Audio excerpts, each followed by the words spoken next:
আমি মাছটা যেহেতু দিয়ে দিয়েছি, সুন্দর করে এবার কষিয়ে নিব। নিয়ে টমেটো দিয়ে দিব, ধনিয়া পাতা টমেটো দিয়ে নামিয়ে ফেলাবো। কষানো হয়ে যাক সুন্দর করে। কষানো হয়ে গেছে, এ পর্যায়ে এখানে জলের পানি দিয়ে দিব। আমার রান্নাটা যদি আপনাদের কাছে ভালো লাগে অবশ্যই লাইক কমেন্ট করবেন,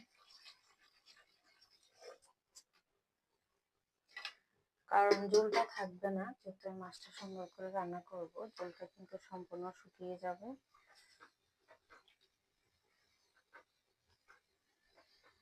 আলু দিয়ে মাছের এই ঝোলটা রান্না করবেন, দেখবেন খুব দারুণ লাগে।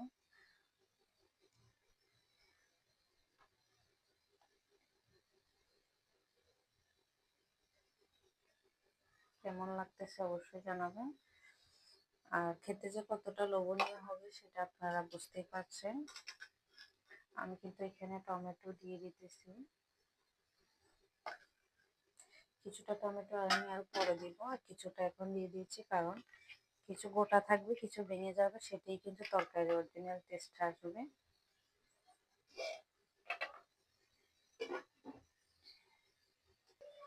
আরো কিছু টমেটো দিয়ে দিলাম। রান্না শেষ পর্যায়ে ধনিয়া পাতা দিয়ে দিব, ভাজা জিরার গুঁড়া দিয়ে দিব টেস্টটা ভালো আসার জন্য।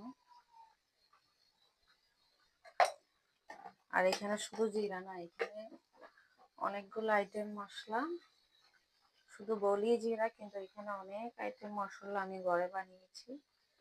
আমার সবকিছুর সাথে এটা লাগে, আপনাদেরকে সবসময় বলে থাকি। কেমন লাগতেছে আমার রান্নাটা অবশ্যই জানাবেন। রান্নাটা আমার হয়ে গেছে, ধনিয়া পাতা দিয়ে দিলাম। কেমন হয়েছে আমার আজকের মাছের ঝোলটা অবশ্যই কমেন্ট করে জানাবেন। খুব দারুণ একটা রান্না করেছি আমি, মাশাআল্লাহ। সবাই রান্নাটা অনেক পছন্দ করেছে, কারণ আমার বাসায় যেহেতু ঝোল পছন্দ করে, এই রান্নাটা সবাই অনেক পছন্দ করেছে। দেখতেই পাচ্ছেন কতটা লোভনীয় হয়েছে কালারটা, মাশাআল্লাহ। যদি ভালো লেগে থাকে অবশ্যই লাইক কমেন্ট করে পাশে থাকবেন। কেমন হয়েছে কমেন্ট করে জানাবেন।